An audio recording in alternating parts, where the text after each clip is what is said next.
السلام علیکم بچوں، امید ہے آپ سب ٹھیک ہوں گے۔ آج کی کہانی بہت مزیدار ہے۔ امید کرتی ہوں آپ کو یہ کہانی پسند آئے گی۔ تو کہانی کا نام ہے گدھا بنا شیر۔ یہ کہانی ہے ایک بے وقوف گدھے کی۔ بے وقوف گدھا جب تک چپ رہا اس کا بھرم قائم تھا، جیسے ہی وہ بولا فوراً پکڑا گیا۔ ایک دن ایک گدھا رستے میں چلا جا رہا تھا، اسے ایک کپڑے کا تھیلا نظر آیا۔ اس نے جب یہ تھیلا کھولا تو حیران رہ گیا۔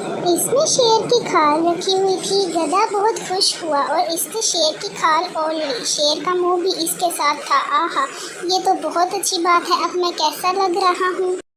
یہ دیکھنے کے لیے گدھے نے قریبی تالاب میں جا کر اپنا عکس دیکھا۔ اب میں شیر بن گیا ہوں، اب میں ان سب کو مزہ چکھاؤں گا جو میرا مذاق اڑاتے تھے۔ گدھا بھاری قدموں سے جنگل میں داخل ہوا۔ پہلا جانور جس نے شیر یعنی گدھے کو دیکھا وہ تھا ہرن۔ شیر ہرن کانپتے ہوئے بولا۔ وہ خوف زدہ ہو کر درختوں کی طرف بھاگ گیا۔ کتنا مزہ آیا، گدھے نے اپنی کامیابی پر خوش ہو کر کہا۔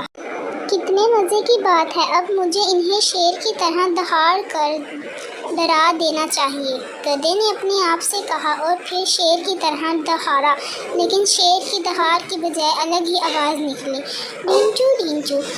سب جانوروں نے یہ آواز سنی اور باہر آ گئے۔ انہیں گدھے کی اصلیت جاننے میں دیر نہ لگی کہ یہ دراصل گدھا ہے جو شیر کی کھال میں آ گیا ہے۔ سب جانوروں نے آ کر گدھے کی وہ درگر بنائی کہ مت پوچھیں اس کا کیا حال ہوا۔ اس کے بعد گدھے نے توبہ کر لی کہ اب جنگل کے جانوروں کو تنگ نہیں کرے گا۔ بے وقوف گدھا جب تک چپ رہا اس کا بھرم قائم تھا، جیسے ہی وہ بولا فوراً پکڑا گیا۔